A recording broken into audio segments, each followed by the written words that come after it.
अच्छा, तो चलिए इसमें गहराई से उतरते हैं। आज हमारे सामने जीव विज्ञान की किताबों के कुछ पन्ने हैं और ये सब हमारे शरीर के उस अद्भुत नेटवर्क के बारे में है जो हमें हर पल जिंदा रखता है, परिसंचरण तंत्र। बिल्कुल। और आज हमारी चर्चा का मिशन इस कॉम्प्लेक्स सिस्टम की परतों को खोलना है। हम सिर्फ ये नहीं जानेंगे कि दिल कैसे धड़कता है। हम बल्कि ये भी समझेंगे कि क्यों धड़कता है, खून सिर्फ एक लाल तरल क्यों नहीं है, और ये सब मिलकर उस अविश्वसनीय संतुलन को कैसे बनाए रखते हैं जिसे हम जीवन कहते हैं। तो चलिए इस शानदार इंजीनियरिंग के दिल में उतरते हैं, एक एक हिस्से को समझते हैं और देखते हैं कि हमारे अंदर चल रही ये कहानी कितनी दिलचस्प है। चलिए शुरू करते हैं। तो सबसे पहले बड़ी तस्वीर देखते हैं, परिसंचरण तंत्र। इसे कार्डियोवैस्कुलर सिस्टम भी कहा जाता है। सूत्रों के अनुसार इसका मुख्य काम शरीर में पदार्थों को पहुंचाना है, तापमान और पीएच को कंट्रोल करना, मतलब एक तरह का ट्रांसपोर्ट सिस्टम। हाँ, और जो बात इससे फैसिनेटिंग बनाती है वो है बंद सिस्टम या क्लोज सिस्टम का आइडिया। क्लोज सिस्टम मतलब खून कभी भी अपनी पाइपलाइन यानी धमनियां, शिराओं और केशिकाओं को नहीं छोड़ता। ये एक पूरी तरह से सील्ड नेटवर्क है जो हर कोशिका तक पहुंचता है। अच्छा, और इस सिस्टम के 3 मुख्य किरदार हैं। हाँ, हृदय, रक्त और रक्त वाहिकाएं। एक जनरल रूल जो हम सबने स्कूल में पढ़ा है, हाँ, कि धमनियां ऑक्सीजन वाला खून दिल से दूर ले जाते हैं और शिराएं बिना ऑक्सीजन वाला खून दिल में वापस लाती हैं। ज्यादातर तो ये सच है, लेकिन इसी नियम में कुछ बहुत महत्वपूर्ण अपवाद हैं, एक्सेप्शंस हैं।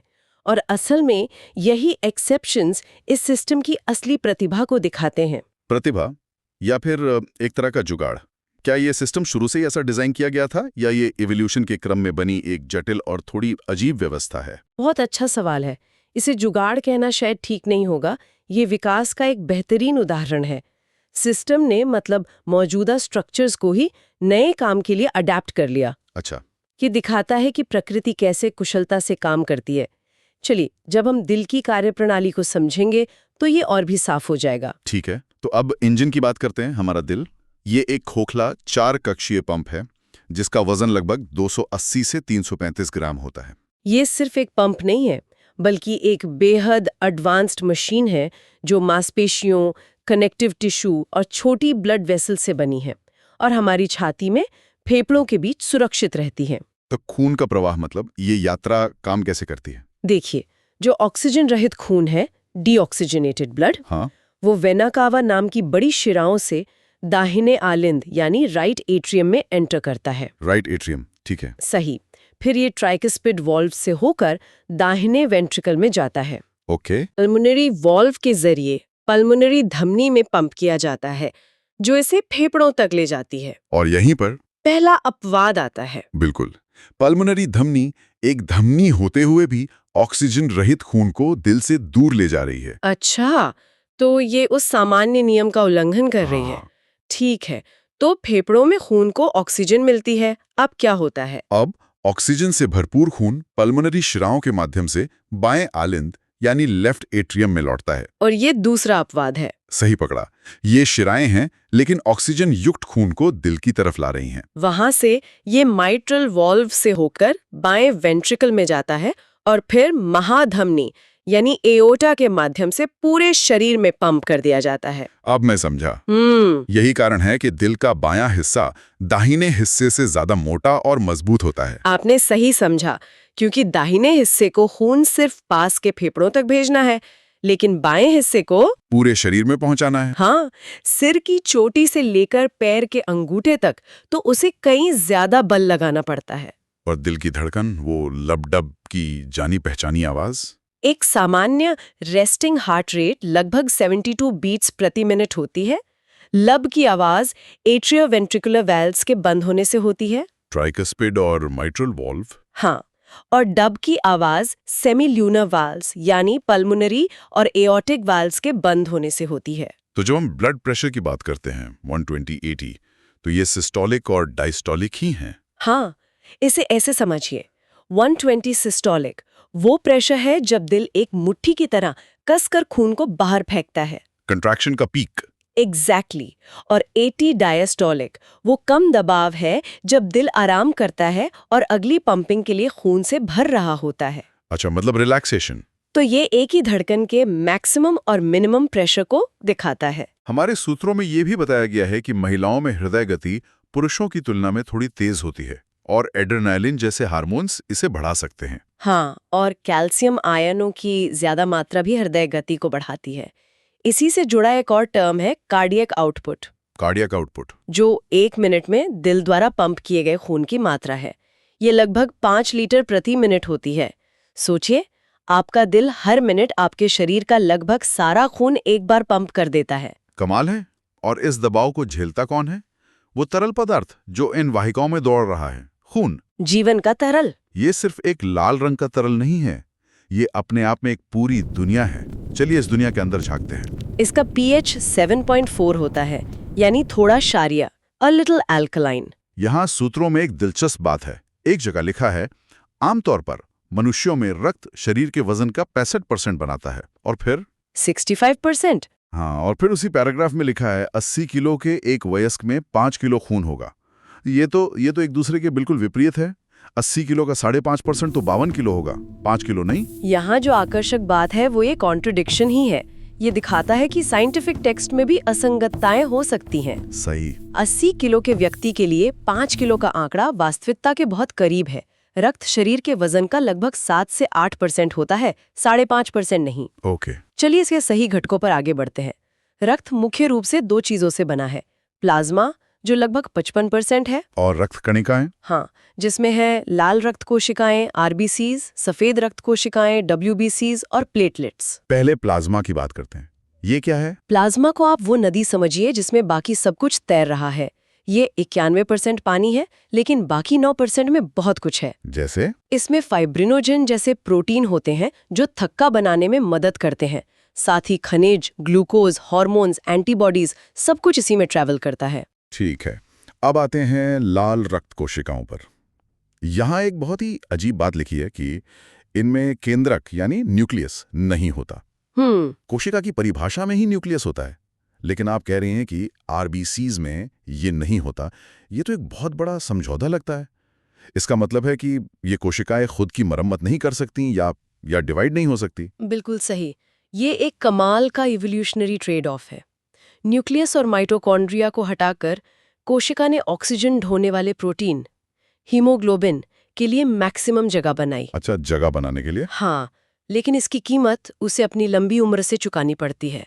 इसीलिए इसका जीवन काल सिर्फ 120 दिन का होता है और हमारे बोन मैरो को इन्हें लगातार बनाना पड़ता है। तो ये प्रकृति का एक उदाहरण है कि कैसे किसी एक काम में स्पेशलाइज करने के लिए दूसरी क्षमताएं छोड़ दी जाती हैं। बिल्कुल। और यही हीमोग्लोबिन खून को लाल रंग देता है ना? जी हाँ, हीमोग्लोबिन में आयरन होता है जो ऑक्सीजन से जुड़ता है और उसे ऊतकों तक पहुंचाता है। इसी आयरन की वजह से खून का रंग लाल होता है और इसकी कमी से एनीमिया होता है। अब आते हैं सफेद रक्त कोशिकाओं WBCs पर, जी। जिन्हें शरीर के सैनिक कहा जाता है। जी लेकिन एक सेना में भी अलग अलग तरह के सैनिक होते हैं। हाँ। कुछ सीमा पर लड़ते हैं, कुछ जासूसी करते हैं। जी, क्या WBCs में भी इस तरह का कोई विभाजन होता है? बेहतरीन सवाल। हाँ, बिल्कुल होता है। WBCs हमारी प्रतिरक्षा प्रणाली की पहली रक्षा पंक्ति हैं। आरबीसीज की तुलना में ये संख्या में बहुत कम होती हैं। कितना? लगभग 600 आरबीसी पर 1 WBC। इनमें न्यूट्रोफिल्स सबसे आम है। ये हमारे फर्स्ट रिस्पॉन्डर्स हैं, जो किसी भी संक्रमण की जगह पर सबसे पहले पहुंचते हैं। First responders, okay. फिर लिम्फोसाइट्स हैं। ये हमारी सेना के खुफिया एजेंट हैं। ये एंटीबॉडी बनाते हैं और हमलावरों को याद रखते हैं ताकि भविष्य में हमला होने पर तुरंत प्रतिक्रिया दे सकें। और मोनोसाइट्स? मोनोसाइट्स सफाई दल की तरह काम करते हैं, जो मृत कोशिकाओं और मलबे को साफ करते हैं। और ल्यूकीमिया यानी ब्लड कैंसर इन्हीं कोशिकाओं से जुड़ी बीमारी है। हाँ, जब इन WBCs का उत्पादन असामान्य रूप से बढ़ जाता है और वे ठीक से काम नहीं कर पाती, तो उसे ल्यूकीमिया कहते हैं। और आखिरी हैं प्लेटलेट्स। ये सबसे छोटी रक्त कोशिकाएं हैं और खून का थक्का जमाने में इनकी महत्वपूर्ण भूमिका है। जब कोई चोट लगती है तो ये तुरंत उस जगह पर इकट्ठा हो जाती हैं और फिब्रिनोजन प्रोटीन के साथ मिलकर एक जाल बनाती हैं। एक नेट जैसा? हाँ, एक जाल, जिससे खून बहना बंद हो जाता है। ये वही प्रक्रिया है जिसकी वजह से चोट लगने पर एक पपड़ी बनती है। ये शरीर का अपना बनाया हुआ बैंडेड है। खून तो सबका लाल ही होता है। फिर ऐसा क्या है कि एक इंसान का खून दूसरे को नहीं चढ़ा सकते? ये ब्लड ग्रुप का विज्ञान असल में काम कैसे करता है? इसकी खोज कार्ल लैंडस्टीनर ने 1900 में की थी। इसे समझने का सबसे आसान तरीका है एंटीजन आपकी कोशिका का पहचान पत्र है। ID card. हाँ, ये बताता है कि मैं ग्रुप ए का हूँ या मैं ग्रुप बी का हूँ। और एंटीबॉडी शरीर का सुरक्षा गार्ड है जो बिना पहचान पत्र वाले या गलत पहचान पत्र वाले किसी भी बाहरी सेल पर हमला करता है। तो इसका मतलब ग्रुप ए वाले व्यक्ति के शरीर में ए का आईडी कार्ड है और बी के खिलाफ सुरक्षा गार्ड तैनात है। इसीलिए वो बी ग्रुप का खून नहीं ले सकता क्योंकि उसका सुरक्षा गार्ड एंटी बी एंटीबॉडी उस पर हमला कर देगा। अच्छा, तो A B group A B के पास ए और बी दोनों के आईडी कार्ड हैं, इसलिए उसके पास कोई सुरक्षा गार्ड नहीं है, वो सबसे खून ले सकता है। और ग्रुप ओ के पास कोई आईडी कार्ड ही नहीं है, इसलिए उसके खून को कोई भी शरीर बाहरी नहीं मानता, वो सबको खून दे सकता है। इसीलिए ओ यूनिवर्सल डोनर है और ए बी यूनिवर्सल रेसिपिएंट। अविश्वसनीय। अब जल्दी से उन वाहिकाओं की बात करते हैं जो इस पूरे नेटवर्क को बनाती हैं। धमनियां, शिराएं और केशिकाएं। धमनियों की दीवारें मोटी और लचीली होती हैं क्योंकि उन्हें दिल से आने वाले हाई प्रेशर वाले रक्त को संभालना होता है। और शिराओं की दीवारें पतली होती हैं और उनमें वाल्व होते हैं ताकि खून वापस नीचे न बहे, खासकर हमारे पैरों से दिल की तरफ आते हुए। और केशिकाएं, कैपिलरीज। केशिकाएं सबसे पतली बाल जैसी वाहिकाएं हैं। ये इतनी पतली होती हैं कि लाल रक्त कोशिकाओं को एक एक करके लाइन में निकलना पड़ता है। अच्छा, यहीं पर असली एक्सचेंज होता है। ऑक्सीजन और पोषक तत्व कोशिकाओं में जाते हैं और कार्बन डाइऑक्साइड जैसे वेस्ट प्रोडक्ट्स खून में आते हैं। सूत्रों में एक और सिस्टम का जिक्र है, लसीका तंत्र यानी लिम्फेटिक सिस्टम। इसका परिसंचरण तंत्र से क्या संबंध है? ये थोड़ा कम चर्चित है। ये एक समानांतर और सहायक प्रणाली है, लेकिन इसकी अहमियत बहुत ज्यादा है। जब केशिकाओं से पोषक तत्व निकलते हैं तो उनके साथ कुछ प्लाज्मा भी ऊतकों के बीच की जगह में रिस जाता है। तो अगर ये सिस्टम ना हो तो क्या होगा? क्या शरीर में सूजन आ जाएगी? शरीर का ड्रेनेज और सीवेज सिस्टम समझिए। ये न केवल उस अतिरिक्त तरल पदार्थ, जिसे अब लसिका या लिम्फ कहते हैं, को हटाता है जिससे सूजन रुकती है, बल्कि ये हमारी प्रतिरक्षा का एक प्रमुख हाईवे भी है। हाईवे? वो कैसे? ये लसिका लिम्फ नोड से होके गुजरता है। लिम्फ नोड्स आप समझ लीजिए चौकियों या चेक पॉइंट्स की तरह हैं, जहां हमारे सैनिक यानी लिम्फोसाइट्स तैनात रहते हैं। अच्छा। जैसे ही कोई बैक्टीरिया या वायरस इस तरल में पकड़ा जाता है, उसे इन नोड्स में नष्ट कर दिया जाता है। इसके बिना हमारा इम्यून सिस्टम बहुत कमजोर हो जाएगा। इसीलिए संक्रमण होने पर गले या बगल के लिम्फ नोड सूज जाते हैं। हाँ, क्योंकि वहां लड़ाई चल रही होती है। और अस्थि मज्जा और थाइमस जैसे अंग इस सिस्टम के मुख्य खिलाड़ी हैं, जहां बी सेल्स और टी सेल्स मैच्योर होते हैं। तो इन सब जानकारियों को जोड़ने पर जो तस्वीर उभरती है वो वाकई हैरान करने वाली है।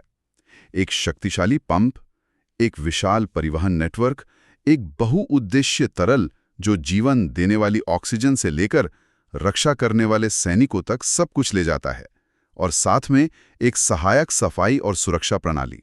ये वास्तव में प्रकृति की इंजीनियरिंग का एक चमत्कार है जो हर सेकंड, हर पल चुपचाप हमारे अंदर काम कर रहा है। ये एक ऐसा ऑर्केस्ट्रा है जिसका हर साज अपनी भूमिका पूरी सटीकता से निभा रहा है। तो इस सब का क्या मतलब है?